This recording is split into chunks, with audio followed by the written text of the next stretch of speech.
পাঠালেন আমার দয়াল নবীকে রব্বুল আলামিন তোমারই বুকে পাঠালেন আমার দয়াল নবীকে সেই কারণে তোমার বিহনে পাওয়া যায় কোরআন হাদিস দ্বীন ও ঈমান মদিনা আমার জান মদিনা আমার প্রাণ মদিনাতে আছে আমার এই জান মদিনা আমার জান মদিনা আমার প্রাণ মদিনাতে আছে আমার তোমার পথে তুমি কানা আমার কাছে দামি গহনা তোমার পথে তুমি কানা আমার কাছে দামি গহনা ও গো মদিনা মন তো মানে না বিরহের জ্বালাই যেন মন করেছে যে আনচান মদিনা আমার জান মদিনা আমার প্রাণ মদিনাতে আছে আমার জান মদিনা আমার জান মদিনা আমার প্রাণ মদিনাতে আছে আমার রব্বুল আলামিন তোমারই বুকে পাঠালেন আমার দয়াল নবীকে রব্বুল আলামিন তোমারই বুকে পাঠালেন আমার দয়াল নবীকে সেই কারণে তোমার বিহনে সেই কারণে তোমার বিহনে পাওয়া যায় কোরআন হাদিস দ্বীন ও ঈমান মদিনা আমার জান মদিনা আমার প্রাণ মদিনাতে আছে আমার জান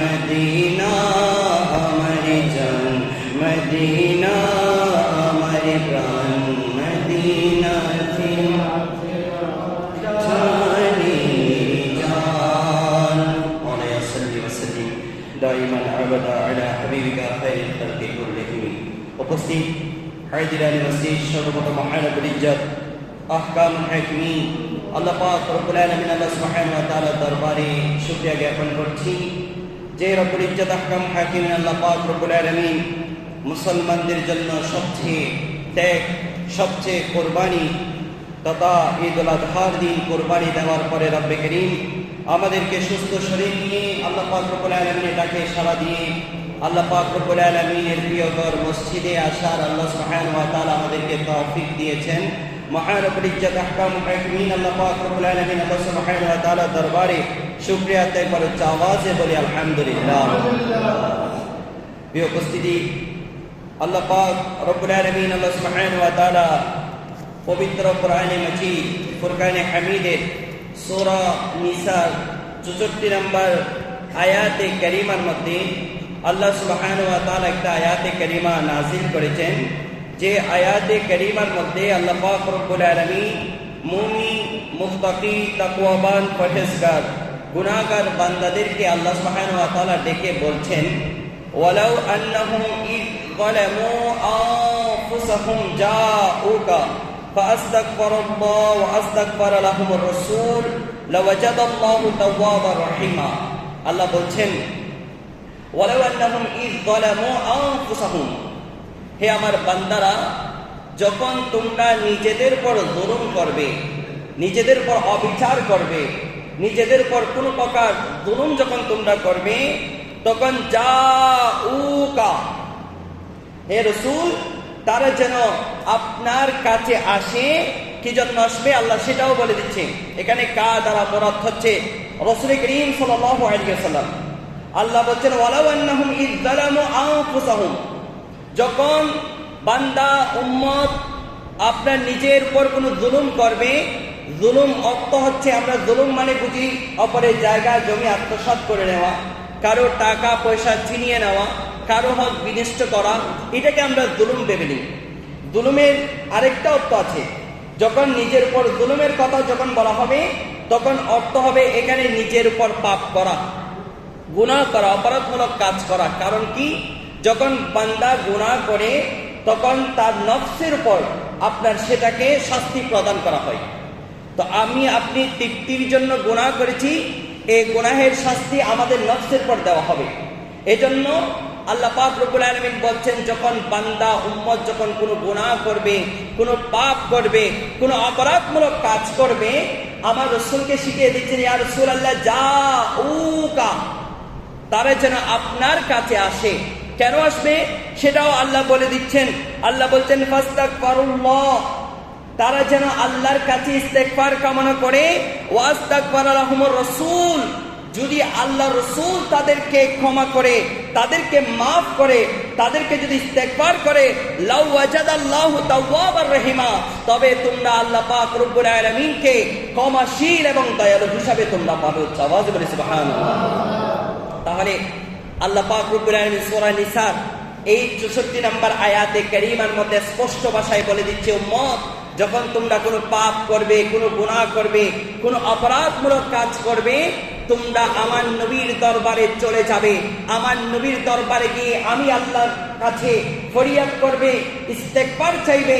আমার নবী যদি তোমাদেরকে ক্ষমা করে, আমার নবী যদি তোমাদেরকে মাফ করে, আমার নবী তোমাদের হয়ে যদি আমার কাছে ইস্তেগফার করে, তবে আমি আল্লাহকে তোমরা তওবাকারী রহিম দয়ালু হিসাবে তোমরা আমাকে পাবে। আওয়াজ বলি সুবহানাল্লাহ। প্রিয় হাজিরিন, এই আয়াতে কারিমার মাধ্যমে এই বিষয়টা স্পষ্ট হয়ে যায়, যখন আমরা গুনাহগার উম্মতরা কোনো পাপ করব, অপরাধ করব, আমরা আমার রাসূলের দরবারের দিকে যাব। এটাই আদব, এটাই শিক্ষা, এটাই আল্লাহ পাক রব্বুল আলামিনের বিধান। আল্লাহ বলছেন, তোমরা যখন জুলুম করবে, অন্যায় করবে, অবিচার করবে, গুনাহ করবে, এই গুনাহ মাপের জন্য আমার রাসূলের দরবার আছে। সেই রাসূলের দরবারে যখন যাবে, তোমরা আমি আল্লাহকে তোমরা তখন তওবাকারী রহিম হিসাবে, দয়ালু হিসাবে পাবে।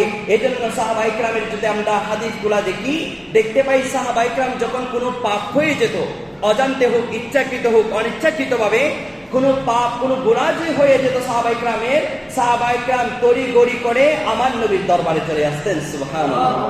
দেরি করতেন না।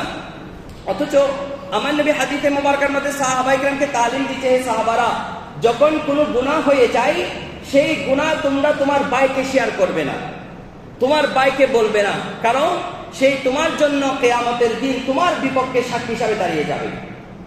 দুনিয়ার বুকে কোনো এক বান্দা অপর বান্দার যদি কোনো একটা গুনাহ দেখে, কোনো একটা অপরাধ দেখে, কোনো একটা আপনার ভুল ত্রুটি যখন দেখে, দেখবেন চায়ের দোকানে, রাস্তাঘাটে, আড্ডার মধ্যে সেই ভুল ত্রুটিগুলা নিয়ে কথা বলা শুরু করে দেয়। কথা বলেন না, ঠিক কিনা? আর আমার রাসূল সাল্লাল্লাহু আলাইহি ওয়াসাল্লাম বলতে, শুধু এটা মানুষের দুনিয়ার অভ্যাস নয়, কিয়ামতের দিন আপনি যাকে আপন ভেবে, একেবারে নিকটবর্তী ভেবে, আপন ভেবে যাকে আপনার গুনাহগুলো আপনি শেয়ার করছেন, যাকে আপনি বলছেন খুলে, সেই কিয়ামতের দিন সেই গুনাহগুলোর বিপক্ষে আপনার সামনে দাঁড়িয়ে যাবে, আল্লাহকে বলবে, আল্লাহ এই অপরাধগুলোকে দুনিয়ার মধ্যে করেছে, তাকে যদি তুমি ক্ষমা করো, আমি কি দোষ করেছি, আমাকে কেন মাফ করবে না? এভাবে সাক্ষী হিসাবে দাঁড়িয়ে যাবে। সেজন্য আমার রাসূল বলে, কোনো পাপ হলে, কোনো গুনাহ হলে নিজের আপন ভাইকেও শেয়ার করবে না।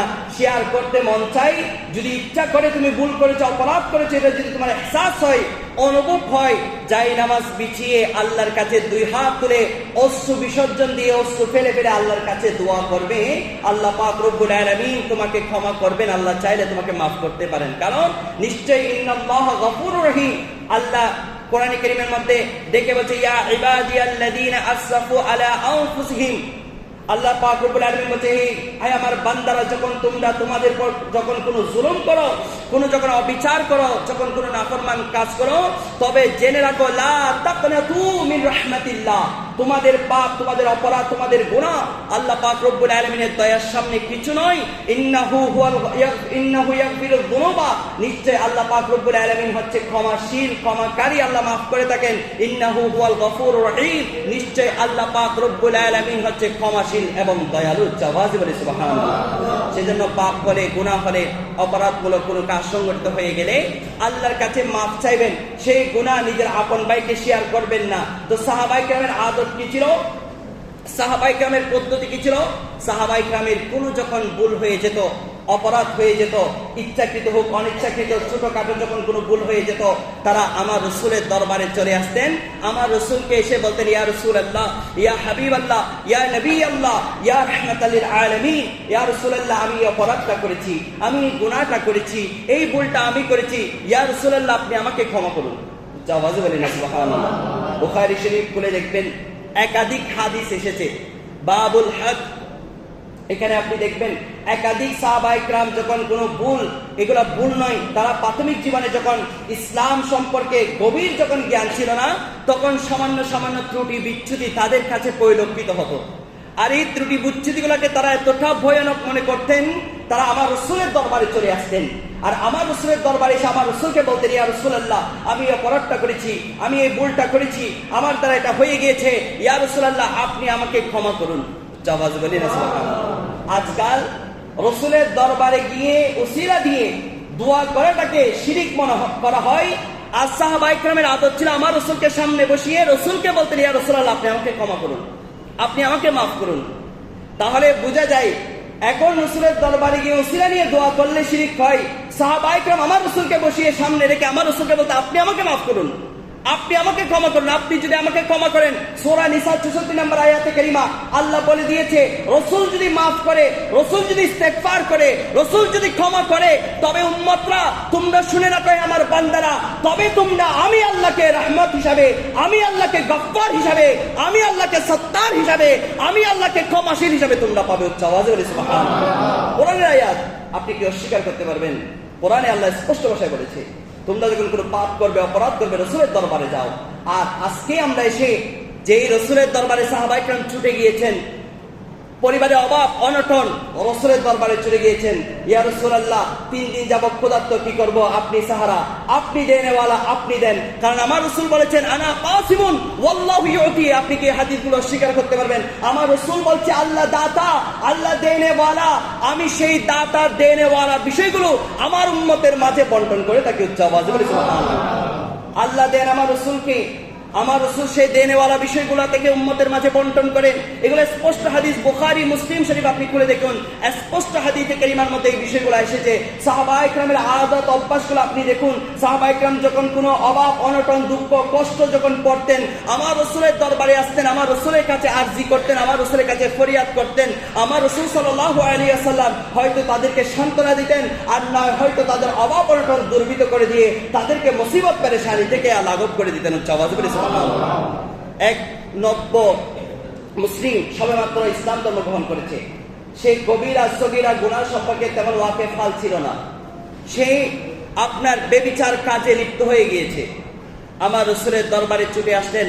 আমার রাসূল সাল্লাল্লাহু আলাইহি ওয়াসাল্লামের কাছে গিয়ে আমার রাসূলকে বলছেন, ইয়া রাসূলুল্লাহ, ইয়া হাবিবাল্লাহ, আমি এই কবিরা গুনাহ, এই বেবিচার গুনাহটা করেছি। আমার রাসূল সাল্লাল্লাহু আলাইহি ওয়াসাল্লাম ডান দিকে ফিরে গেলেন। এরপরে ওই সাহাবা আবার এসে ডান দিকে আসলেন, এসে বলছেন, ইয়া রাসূলুল্লাহ, আমি বেবিচার করেছি, আমি অপরাধ করেছি, আমাকে শাস্তি দিন, না হয় মাফ করুন। আমার রাসূল সাল্লাল্লাহু আলাইহি ওয়াসাল্লাম আবার বাম দিকে ফিরে গেলেন। আবার সেই সাহাবা আবার এসে আমার রাসূলের বাম দিকে আসলেন, আবার এসে আমার রাসূলকে বলছেন, ইয়া রাসূলুল্লাহ, ইয়া হাবিবাল্লাহ, আমি নিজের উপর জুলুম করেছি, অত্যাচার করেছি, অবিচার করেছি, নাফরমানি করেছি, আমি বেবিচার গুনাহ করেছি, ইয়া রাসূলুল্লাহ, আপনি আমাকে ক্ষমা করুন, মাফ করুন, না হয় আমাকে ইসলাম শরীয়ত মোতাবেক শাস্তি দিন। আমার রাসূল সামনের দিকে ফিরে গেলেন, আবার সেই সাহাবা সামনের দিকে আসলেন। এভাবে 3 বার হওয়ার পরে আমার রাসূল সাল্লাল্লাহু আলাইহি ওয়াসাল্লাম বলেন, হাল আনতা মাজনুন, তুমি কি পাগল হয়ে গিয়েছো? আমার রাসূল বলছে হাল আনতা মাজনুন, তুমি কি পাগল হয়ে গিয়েছো, তুমি কি পাগল? সেই সাহাবা বলছে লা লা ইয়া রাসূলুল্লাহ আনা লা মাজনুন, আমি মজনুন নই। তখন আমার রাসূল সাল্লাল্লাহু আলাইহি ওয়াসাল্লাম বলছেন তুমি কি সত্যি ব্যভিচার করেছো? তখন বলছে হ্যাঁ হ্যাঁ ইয়া রাসূলুল্লাহ, আমি ব্যভিচার করেছি, অপরাধ করেছি, নাফরমানি কাজ করেছি। আমার রাসূল সাহাবায়ে কিরামদেরকে ডেকে বলেন হে সাহাবারা, যাও গর্ত খুঁড়ো, সে বিবাহিত, যেহেতু সে ব্যভিচার করেছে, অপরাধমূলক কাজ করেছে, তাকে পাথর নিক্ষেপ করে তাকে মেরে ফেলো। যখন তাকে পাথর নিক্ষেপ করা হচ্ছে, এক সাহাবা পাথর নিক্ষেপ করতে গিয়ে তার মাথার উপর যখন পাথরের আঘাত পড়লো, তার রক্তগুলো বিভিন্ন জায়গায় ছড়িয়ে ছিটিয়ে পড়তে শুরু করে দিল। ওই সাহাবার গায়ে এসে রক্ত কিছুটা পড়লো। সেই সাহাবা আমার রাসূলের সামনে সেই ওই ব্যক্তিটাকে একটু গালমন্দ, একটু খারাপ ভাষায়, একটু কুরুচিপূর্ণ ভাষায় একটা কথা বললো। আমার রাসূল সাথে সাথে ডাক দিয়ে তাকে বললে হে শুনো, তুমি কাকে এরকম খারাপ ভাষায় কথা বলছো? কাকে তুমি তুহমত দিচ্ছ? কাকে তুমি অপবাদ দিচ্ছ? কাকে তুমি বদকার বলছো? কাকে তুমি অপরাধ বলছো? জানো এই সাহাবার গুনাহ, যে সেই গুনাহ করেছে, এই গুনার জন্য সে আমার কাছে এসে যে ইস্তেগফার করেছে, যে ক্ষমা চেয়েছে, সেই ক্ষমা যদি আয়ের যুগের 80 জন সাহাবায়ে কিরামের মাঝে যদি বন্টন করে দেওয়া হয়, তবে এই তার তওবাটা 80 জন সাহাবার জন্য কালকে আমাদের ময়দানে নাজাতের উসিলা হয়ে যাবে। আমার রাসূল সাল্লাল্লাহু আলাইহি ওয়াসাল্লাম 80 জন সাহাবা, যে সাহাবারা নিশ্চিত জান্নাতি। সাহাবায়ে কিরাম সম্পর্কে আপনি বিন্দু পরিমাণ সন্দেহ সংশয় করতে পারবেন না। আকাইদা আহলে সুন্নাহ সমস্ত উলামায়ে কিরাম এই বিষয়ে একমত যে আমার রাসূলের যত সাহাবায়ে কিরাম ছিলেন, সিদ্দিক আকবর থেকে শুরু করে একেবারে আমার রাসূল দুনিয়া থেকে বিদায় নেওয়ার আগ মুহূর্ত পর্যন্ত যতজন সাহাবা ইসলামের সুশীতল ছায়ার তলে এসেছে, ইসলাম কবুল করেছে, আমার নবীকে নিজের দুই চোখ মুবারক দ্বারা দেখেছে এবং সেই ঈমান নিয়ে দুনিয়া থেকে বিদায় নিয়েছে, সমস্ত উলামায়ে কিরামরা এই বিষয়ে ইজমা যে আমার নবীর সমস্ত সাহাবায়ে কিরাম নিঃসন্দেহে জান্নাতি। সুবহানাল্লাহ, এই বিষয়ে কোনো সন্দেহ নেই। এই সাহাবায়ে কিরামের তওবার সমকক্ষ বলা হচ্ছে, তাহলে চিন্তা করে দেখুন ওই সাহাবার গুনাহটাকে আল্লাহ কেমন ভাবে মাফ করেছেন আমার রাসূলের দরবারে আসার কারণে। আল্লাহ পাক রব্বুল আলামিন আমাদেরকে বুঝার এবং আমল করার সেই তৌফিক নসিব করুক, আমিন। রব্বে করিম আমার নবী সাল্লাল্লাহু আলাইহি ওয়াসাল্লামের তাদিম সম্মান আল্লাহ পাক রব্বুল আলামিন আমাদেরকে বুঝার সেই তৌফিক নসিব করুক, আমিন। বর্তমান যুগে আমরা এসে দেখতে পাই অনেক মানুষরা আছে যারা মুসলমানদেরকে বিভ্রান্ত করার জন্য একটি হাদিসে মোবারকাকে দলিল এনে তারা মানুষকে বোঝাতে চায় রাসূলের দরবারে যাওয়া এটা নাকি নব্য একটা বিদআত। কোন হাদিস? হাদিসটা সহিহ এবং হাদিসটা কিতাবের মধ্যে আছে, এটা নিয়ে কারো কোনো সন্দেহ সংশয় নেই। তবে হাদিসটা যেভাবে বিবরণ হয়েছে, যেভাবে বর্ণিত হয়েছে, কিতাবে যেভাবে এসেছে, তারা মানুষের কাছে সেভাবে পেশ না করে সেটাকে ভিন্ন আঙ্গিকে সেটাকে মানুষের কাছে তুলে ধরে। এটার পিছনে বড় একটি চক্রান্ত লুকায়িত আছে। আল্লাহ পাক রব্বুল আলামিন তাদের সেই গুমরাহিগুলো আল্লাহ পাক রব্বুল আলামিন আমাদেরকে বোঝার তৌফিক নসিব করুক, আমিন। সেই হাদিসটা কি? সেই হাদিসটা হচ্ছে আমার নবী সাল্লাল্লাহু আলাইহি ওয়াসাল্লাম বলেন লা তুশাদ্দুর রিহালু ইল্লা ইলা সালাসাতি মাসাজিদ। আমার নবী সাল্লাল্লাহু আলাইহি ওয়াসাল্লাম হাদিসে মুবারকার মধ্যে বলছে যে হে আমার উম্মতরা শোনো, লা তুশাদ্দু, তোমরা রিহাল সফর করবে না, ভ্রমণ করবে না, ইল্লা ইলা সালাসাতি মাসাজিদ, 3 মসজিদ ব্যতীত। এখানে খেয়াল করুন, আমার নবী হাদিসে মুবারকার মধ্যে বলছে তোমরা 3 মসজিদ ব্যতীত আর কোন মসজিদে সফর করবে না, কোন মসজিদে যাবে না। সেই 3 মসজিদ কি? আল মসজিদুল হারামি, আর দ্বিতীয় নম্বর মসজিদ হচ্ছে মসজিদে হাদা, তৃতীয় নম্বর মসজিদ হচ্ছে আল মসজিদুল আকসা। এই 3 মসজিদ, মসজিদে হারাম, মসজিদে হাদা অর্থাৎ মসজিদে নববী, আর তৃতীয় নম্বর মসজিদ হচ্ছে মসজিদে আকসা। এই 3 মসজিদ ছাড়া আমার নবী সওয়াবের উদ্দেশ্যে কোথাও ভ্রমণ করাটাকে নিষেধ করেছেন। একেবারে সহিহ হাদিস, এটা নিয়ে কারো কোনো সন্দেহ সংশয়? আকাইদা আহলে সুন্নাহ সমস্ত উলামায়ে কিরামরা এই বিষয়ে ঐকমত, 3 মসজিদ ছাড়া অন্য কোন মসজিদে সওয়াবের উদ্দেশ্য নিয়ে, সওয়াবের নিয়ত নিয়ে গমন করা, যাওয়া, নামাজ পড়া, এটা সম্পূর্ণ আমার রাসূল থেকে নিষেধ। তো এখানে হাদিসটা কি বলেছে? এখানে হাদিস বুঝিয়েছে একটা, তারা বুঝায় আরেকটা। হাদিসে আমার নবী বুঝিয়েছেন আপনি অধিক সওয়াবের আশায় আপনি যদি বাইতুল মুকাররমে গিয়ে নামাজ পড়েন, আপনার বাড়ির মসজিদ পেলে সেটা কখনো জায়েজ হবে না। আপনি আপনার এলাকার, আপনার বাড়ির, মহল্লার মসজিদ পেরে অধিক সওয়াবের আশায় আপনি যদি জামিয়াতুল ফালাহ মসজিদের মধ্যে গিয়ে নামাজ পড়েন, অধিক সওয়াবের আশায় আপনার নামাজ হবে, আপনি সওয়াব পাবেন না। আমার রাসূল বুঝাতে চেয়েছেন, আপনার মহল্লায় যে মসজিদ, বাইতুল মুকাররম হচ্ছে সেই মসজিদ। আপনার মহল্লার যেই মসজিদ, জামিয়াতুল ফালাহ সেই মসজিদ। আপনার মহল্লার যেই মসজিদ, গহিরা চমনি সেই মসজিদ। আপনার মহল্লার যেই মসজিদ, গহিরা আলিয়া মাদ্রাসার মসজিদ সেই মসজিদ। একই মসজিদ, আপনি এই মসজিদে পড়ে এক রাকাতে জামাতে নামাজ পড়লে 27 রাকাত নামাজের সওয়াব পাবেন। গহিরা আলিয়া মাদ্রাসার মসজিদে গিয়েও আপনি নামাজ পড়লে জামাতে এক রাকাতে 27 রাকাতের সওয়াব পাবেন। বেশি জামাত, বড় মসজিদ, বড় আলিশান মসজিদ, বড় কারুকার্যপূর্ণ মসজিদ, এরকম মসজিদে অধিক সওয়াবের আশায় আপনি ভ্রমণ করা যাওয়াটাকে আমার রাসূল এখানে নিষেধ করেছেন। এটাই হাদিস, এটাই হচ্ছে হাদিসের মূল বিষয়। বড় জামাত যেখানে হচ্ছে সেখানে অধিক সওয়াব পাবে, এই আশায় অন্য কোন মসজিদে গমন করা থেকে আমার রাসূল নিষেধ করেছে। এখানে আমার রাসূল সাল্লাল্লাহু আলাইহি ওয়াসাল্লাম কোন জায়গায় সফর করা ইবাদতের নিয়তে, এটা কিন্তু কি করেন নাই, নিষেধ করেন নাই। এই হাদিসটাকে এনে তারা মানুষকে বুঝায় যে আমার নবী নাকি এই হাদিসে পাকের মধ্যে রাসূলের মাজারে পাকের মধ্যে ইবাদতের নিয়তে জিয়ারতের উদ্দেশ্যে যাওয়াটাকে নিষেধ করেছেন। নাউযুবিল্লাহ। অথচ আমার নবী এখানে জিয়ারতের কথা কোনো কিছু বলেন নাই, বলেছেন মসজিদের কথা, নিয়ে এসেছে জিয়ারতের কথা। কোথায় মসজিদ, কোথায় জিয়ারত? দুইটাকে এক জিনিস? কথা বলেন না, দুইটাকে এক জিনিস। এখানে আমার রাসূল মাসাজিদ বলেছেন, ইল্লা ইলা সালাসাতি মাসাজিদ বলেছেন। আমার রাসূল এখানে মসজিদের কথা বলেছেন, তারা এই মসজিদের হাদিসটাকে নিয়ে এসেছে আপনার জিয়ারতের কথাকে নিয়ে এসে। আল্লাহ পাক রব্বুল আলামিন আমাদেরকে বুঝার এবং আমল করার তৌফিক নসিব করুন। আমার রাসূল সাল্লাল্লাহু আলাইহি ওয়াসাল্লাম কি বলছে, মান যারা কবরি ওয়াজাবাত লাহু শাফাআতি ইয়াউমাল কিয়ামা।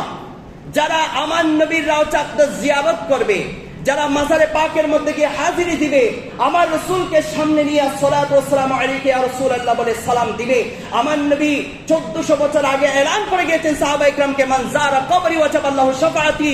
হে আমার সাহাবারা শুনো, যারা জীবদ্দশায় আমি রাসূলকে দেখে যেভাবে আমার সুপারিশের কাম্য করে, যারা আমার দুনিয়া থেকে বিদায় নেওয়ার পরে আমার মাজারে পাকের মধ্যে এসে জিয়ারত করবে, কাল কিয়ামতের ময়দানে আমি প্রত্যেক উম্মতের জন্য শাফাআত করব, সুপারিশ করব, আল্লাহর কাছে সুপারিশ করে তাদেরকে জান্নাত নিয়ে যাব। অপর হাদিসে মুবারকের মধ্যে আমার রাসূল সাল্লাল্লাহু আলাইহি ওয়াসাল্লাম বলছেন, যেই ব্যক্তি আমার জীবদ্দশায় যেভাবে আমাকে দেখেছে, আমার সাক্ষাৎ পেয়েছে, আমার সাক্ষাৎ পেয়ে যে আমলগুলা, যে সওয়াবগুলো সে পেয়েছে, আমার দুনিয়া থেকে বিদায় নেওয়ার পরে, দুনিয়া থেকে পর্দা করার পরে আমার মাজারে পাকের মধ্যে এসে হাজিরি দিবে, আমার মাজারে পাকের সামনে এসে সালাতু সালাম পাঠ করবে, আমি তাদেরকে তাদের ওই সাহাবা ইকরামের সওয়াব পাবে যারা আমাকে দেখেছে, আমার দর্শন করেছে, আমার জিয়ারত করেছে, তারা যেভাবে সওয়াব পেয়েছে, অনুরূপভাবে আমার দুনিয়া থেকে বিদায় নেওয়ার পরে আমার মাজারে পাকের মধ্যে এসে হাজিরি দিলে তারা সমকক্ষ সওয়াবের হকদার হয়ে যাবে। তাহলে বুঝা গেল আমার রাসূল সাল্লাল্লাহু আলাইহি ওয়াসাল্লামের মাজারে পাকের মধ্যে জিয়ারত করা, হাজিরি দেওয়া, এটা কোনো বিদআত নয়, এটা শিরক নয়, বরং এটা ইশকে রাসূলের একটা প্রকাশ। সুবহানাল্লাহ। ইমাম মালিক, যার মাযহাবের অন্যতম এক ইমাম, ইমাম মালিক রাহিমাহুল্লাহ তাআলা আলাইহি, উনি জীবনে হজ করেছেন একবার। কয়বার? কথা বলেন না, কয়বার? আরবের লোক, আরব শহরের লোক, কিন্তু জীবনে একবার হজ করেছে, আর দ্বিতীয়বার হজ করেন নাই। ইমাম মালিক রাহিমাহুল্লাহ তাআলাকে জিজ্ঞাসা করেছে, ইমাম মালিক, আপনার বাড়ি হচ্ছে আরবে, আপনি কেন জীবনে একবার হজ করলেন, মদিনায় ছেড়ে কেন অন্য জায়গায় যান না? তখন ইমাম মালিক রাহিমাহুল্লাহ তাআলা জবাব দেয়, আমি আমার রাসূলে আকদাসের সামনে বসে আমি রাসূলকে জিয়ারত করি, আমি রাসূলকে দেখি, এটা ওই মক্কা থেকেও আমার রাসূলের মাজারে পাকের মধ্যে বসা, ওই মক্কার হাজিরি দেওয়ার চেয়ে উত্তম। সুবহানাল্লাহ। ইমাম মালিক, মালিকি মাযহাব, ওনার সমস্ত মাযহাবের আকীদাগুলো দেখবেন, ওনার মাযহাবের সব আপনার মাসালা মাসাইলগুলো দেখবেন, সব কিছু মদিনা কেন্দ্রিক। মদিনার উলামা ইকরামরা যেভাবে বলেছে, উনি সেইভাবে ওনার মাযহাবটা প্রতিষ্ঠিত করেছেন। ওনার ওই মাযহাবটা সম্পূর্ণ মদিনা কেন্দ্রিক।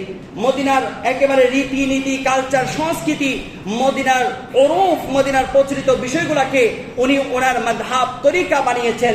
উনি মদিনা শরীফের মধ্যে অবস্থান করেছেন, মক্কায়ে মুকাররমা শুধু জীবনে একবার গিয়েছেন, কারণ মদিনা তো খুদ রাসূল করিম সাল্লাল্লাহু আলাইহি ওয়াসাল্লাম রয়েছেন, যিনি কাবারই কাবা। সুবহানাল্লাহ। এটা অস্বীকার করার মতো নয়। কাবা তো একটা ঘর, এটা তো ইব্রাহিম খলিলুল্লাহ বানিয়েছে, দামি বলেছে। কাবা, আমি বলেছি কাবার মধ্যে আল্লাহ আছে, আল্লাহ ওইখানে থাকে, এই ইয়াকিনান, এই বিশ্বাস নিয়ে কেউ যদি হজে যায় তার ঈমান সহ কি হয়ে যাবে? কথা বলেন না, ঈমান সহ চলে যাবে। কারণ এই ঘরেও আল্লাহ আছে, কাবা ঘরেও আল্লাহ আছে, সমস্ত জায়গায় আল্লাহ পাক রব্বুল আলামিন মওজুদ। শুধু এককভাবে কাবা ঘরে মওজুদ বিশ্বাস করে কেউ যদি সেই কাবা ঘরকে রব ভেবে যদি সেই কাবা ঘরকে তাওয়াফ করে, মাআদাল্লাহ নাউযু বিল্লাহ, তার ঈমান সহ কি বরবাদ হয়ে যাবে। এই কাবাটা একটা উসিলা, মাধ্যম, এটা একটা মসজিদ, এটা একটা জায়গা যেখানে আল্লাহকে সরাসরি পাওয়া যায়, আল্লাহ সুবহানাহু ওয়া তাআলাকে সরাসরি আল্লাহকে ডাকা যায়। এই জন্য কাবা দামি বনেছে। কাবার চেয়েও দামি হচ্ছে খুদ নবী সাল্লাল্লাহু আলাইহি ওয়াসাল্লাম। বলি সুবহানাল্লাহ। রাসূল করিম সাল্লাল্লাহু আলাইহি ওয়াসাল্লাম যে জায়গায় মুবারকের মধ্যে আছে, সেই জায়গাকে আমার নবী সাল্লাল্লাহু আলাইহি ওয়াসাল্লাম জান্নাতের চেয়েও দামি বলেছেন। আমার নবী সাল্লাল্লাহু আলাইহি ওয়াসাল্লাম বলছেন, মা বাইনা বাইতি ওয়া মিনবারি রাউদাতুম মিন রিয়াদুল জান্নাহ। স্পষ্ট হাদিসে মুবারকা, বুখারী, মুসলিম, তিরমিজি, নাসাঈ, আবু দাউদ শরীফ, ইবনে মাজাহ শরীফ, আপনি সিয়াসিতা সমস্ত কিতাব খুলে দেখুন এই হাদিসটা এসেছে। আপনি মুসান্নিফ আব্দুর রাজ্জাকের মধ্যে খুলে দেখুন এই হাদিসটা এসেছে। ইমাম তিরমিজি রাহিমাহুল্লাহ তাআলা তার তিরমিজি শরীফের মধ্যে একটা স্বতন্ত্র বাব এনেছে আমার নবীর রওজা আকদাসে জিয়ারত করা সম্পর্কে। আওয়াজ বলি সুবহানাল্লাহ। তো জিয়ারত যদি বিদআত হয়, আমার রাসূলের সামনে গিয়ে সালাতু সালাম দেওয়া যদি বিদআত হয়, এই উলামায়ে কেরামরা যাদের কিতাব পড়ে আমরা সহিহ বলি, যাদের কিতাব পড়ে আমরা আপনার দঈফ বলি, যাদের কিতাব পড়ে আমরা মাসালা মাসাইল নির্ণয় করি, যাদের কিতাব পড়ে আমরা নামাজ পড়ি, যাদের কিতাব পড়ে আমরা রোজা রাখি, যাদের কিতাব পড়ে আমরা হজ করি, সেই সমস্ত উলামায়ে কেরামরা আমার রাসূলের জিয়ারত করাকে আফজল, উত্তম বলেছেন। উচ্চ আওয়াজে বলি সুবহানাল্লাহ। তো সেই নবীর রওজা আকদাসে যাওয়া, হাজিরি দেওয়া আপনি কিভাবে বিদআত করেন? অথচ আমার নবীর স্পষ্ট হাদিসে কারিমা, মুসলিম শরীফ এবং আপনার বুখারী শরীফের হাদিসে মোবারকা আমার নবী সাল্লাল্লাহু আলাইহি ওয়াসাল্লাম কি বলছে একটু অন্তরের কান দিয়ে শুনুন। এই হাদিসে কারিমা বুখারী শরীফে সহিহ সনদে এসেছে, মুসলিম শরীফেও সহিহ সনদে এসেছে। সেই হাদিসটা কি? আমার নবী বলছে, ইন্না ঈমানা লিয়ারিজু ইলাল মাদিনাতি কামা তারিজুল হাইয়াতু ইলা জুহরিহা। আমার নবী সাল্লাল্লাহু আলাইহি ওয়াসাল্লাম বলছে, মুমিনের ঈমান হচ্ছে তাদের ঈমানটা সর্বদা মদিনার দিকে চলে যায়, মদিনার দিকে ফিরে। কেন, কিভাবে মদিনার দিকে ফিরে? আমার নবী বলছে, যেভাবে সাপ সে চরণ করতে করতে বিচরণ করতে করতে সকালে বের হয়েছে, সারাদিন বিচরণ করে আবার যেন তার গর্তকে নিরাপদ স্থান দেবে, সেই গর্তের মধ্যে যেভাবে চলে আসে, জুহরিহা তার গর্তের দিকে যেভাবে ফিরে আসে, সেভাবে ঈমানদার তাদের ঈমানকে রক্ষা করার জন্য, বারবার ঈমানকে নবায়ন করার জন্য আমার নবীর দরবারের দিকে ফিরে আছে। আল্লাহ পাক রব্বুল আলামিন আমাদেরকে বুঝার এবং আমল করার তৌফিক নসিব করুন, আমিন। যখন দাজ্জালের ফিতনা চলবে, ভয়ানক ফিতনা, হাদিসে মুবারকা বুখারী শরীফের মধ্যে আছে, দাজ্জালের ফিতনা থেকে মানুষ যখন রেহাই পাবে না, মুসলিম উম্মাহ যারা সত্যিকার মুমিন, মুত্তাকি, তাকওয়াবান, পরহেজগার, আশিক রাসূল, যারা আকীদা আহলে সুন্নাহর উপর যারা ইস্তেকামত থাকবে, দাজ্জালের ফিতনার সময় তারা এমন মুসিবতের মধ্যে পড়বে, তারা আর কোথাও যাওয়ার জায়গা পাবে না। না নামাজ পড়তে পারবে, না রোজা রাখতে পারবে, না যাকাত দিতে পারবে, না তারা হজ করতে পারবে। তাদের সমস্ত ইবাদতকে এমন কাটছাঁট করা হবে, এমন ভাবে কাটতে শুরু করে দেওয়া হবে, তারা কোনো কিছুর মধ্যে স্বস্তি পাবে না, শান্তি পাবে না।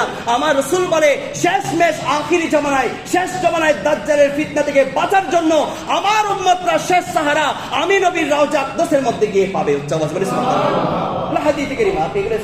এগুলো আপনি কি অস্বীকার করতে পারবেন? এগুলো অস্বীকার করার কোনো আপনার সুযোগ নেই। কিন্তু দুঃখের বিষয়, এই কথাগুলো আমাদেরকে বলতে হয়। আপনি যেই হাদিসে কারিমাগুলো এনে রাসূল আকদাসের মাজারে পাকে যাওয়াটাকে আপনি বিদআত ফতোয়া দেন, একাধিক হাজার হাজার হাদিস আছে যেখানে আমার রাসূলের মাজারে পাকের মধ্যে গিয়ে সাহাবায়ে কেরাম দোয়া করেছে, ফরিয়াদ করেছে, কাকুতি জানিয়েছে, মিনতি জানিয়েছে, আমার রাসূলের দরবারে গিয়ে গুনাহ মাফ চেয়েছে। অসংখ্য হাদিসে মুবারকা আছে। এই হাদিসগুলোকে তারা মানতে সম্পূর্ণভাবে অস্বীকার করে থাকে। আল্লাহ আমাদেরকে বুঝার এবং আমল করার তৌফিক নসিব করুন। রব্বে করিম আমাদেরকে সেই রাসূল পাক সাল্লাল্লাহু আলাইহি ওয়াসাল্লামের মাজারে পাকের মধ্যে আল্লাহ আমাদেরকে হাজিরি দেওয়ার তৌফিক নসিব করুন, আমিন। শুধু আমার নবীর রওজা আকদাস না, সেই রওজা আকদাস তো অনেক দামি, সেটার ওসিলা নিয়ে দোয়া করলে রব্বে করিম দোয়া মাফ করে দেন। আল্লামা জামি ওনার লিখিত কিতাব শরহে জামি সমস্ত উলামায়ে কেরামরা পড়ে থাকেন। সমস্ত মাদ্রাসার মধ্যে এটা গ্রামারের সবচেয়ে উচ্চ মাপের আপনার কিতাব। আল্লামা জামি রাহিমাহুল্লাহ তাআলা যে শরহে জামি লিখেছেন, আলেমরা এই কিতাব না পড়লে ভালো গ্রামার বুঝবে না। ইনার যেই কবিতাগুলো আপনি পড়লে আশ্চর্য হয়ে যাবেন, ওনারা আল্লাহ রাসূল সাল্লাল্লাহু আলাইহি ওয়াসাল্লামের মাজারে পাকের মধ্যে উসিলা বানিয়ে আল্লাহর কাছে দোয়া করেছেন। সুবহানাল্লাহ। কসিদায়ে বুরদা আল্লামা শরফুদ্দীন বুসরি রাহমাতুল্লাহ তাআলা আলাইহি, ওনার কসিদায়ে বুরদা 160 লাইনের। এই 160 লাইন নিয়ে যদি আমি আলোচনা করি আপনি আশ্চর্য হয়ে যাবেন। প্রত্যেকটা লাইনে লাইনে উনি আমার রাসূলের শান এবং প্রত্যেকটা লাইনে লাইনে আমার রাসূলের মাজার আকদাসের শান উনি তুলে ধরেছেন। সুবহানাল্লাহ। ওনার জন্ম হচ্ছে 609 হিজরিতে, 609 খ্রিস্টাব্দে। এই 609 হিজরির একজন প্রসিদ্ধ বিখ্যাত আলিম, ওনার প্যারালাইসিস রোগে আক্রান্ত হয়েছে। উনি আমার রাসূলের উসিলা নিয়ে আল্লাহর কাছে দোয়া করেছেন। আমার রাসূল ওনাকে দিদার দিয়ে ওনার প্যারালাইসিস রোগ থেকে মুক্তি দান করেছেন। হাদিসে পাকের মধ্যে আছে গুবারুল মদিনাতি শিফাউন মিন কুল্লি দাইন, মদিনা শরীফের মাটি সমস্ত রোগ নিরাময় করার একটা মাধ্যম। অপর হাদিসে মুবারকের মধ্যে আছে গুবারুল মদিনাতি শিফাউন মিন জাসামি, আপনার বিভিন্ন ভয়ানক রোগ থেকে মদিনা শরীফের মাটির মাধ্যমে সেবা পাওয়া যায়, সুস্থতা পাওয়া যায়, রোগ থেকে আরোগ্য লাভ করা যায়। মদিনা শরীফের মাটিকে যদি আপনি সামনে রাখেন, ওই মদিনা শরীফের মাটিকে যদি উসিলা বানিয়ে আল্লাহর কাছে দোয়া করেন, রব্বে করিম সেই মদিনা শরীফের মাটির উসিলায় আপনার দোয়াকে কবুল করে নেবেন। যদি মদিনার মাটির উসিলায় দোয়া কবুল হয়, আমার নবীর মাজার আকদাসকে সামনে নিয়ে যদি সেই মাজারকে যদি উসিলা বানান, আমার নবীর কথাবাদ, সেই মাজার আকদাসকে উসিলা বানিয়ে যদি দোয়া করেন, আল্লাহকে আপনার দোয়া ফেরত দিবেন। আল্লাহ তাআলা আমাদেরকে বুঝার এবং আমল করার তৌফিক নসিব করুক। আমিন। আল্লাহ পাক রব্বুল আলামিন সেই মাজারে পাকের মধ্যে আমাদেরকে বাদ ও হাজির হওয়ার তৌফিক নসিব করুক। আমিন। ওয়া আখিরু দাওয়ানা আলহামদুলিল্লাহি রাব্বিল আলামিন। রাসূলুল্লাহ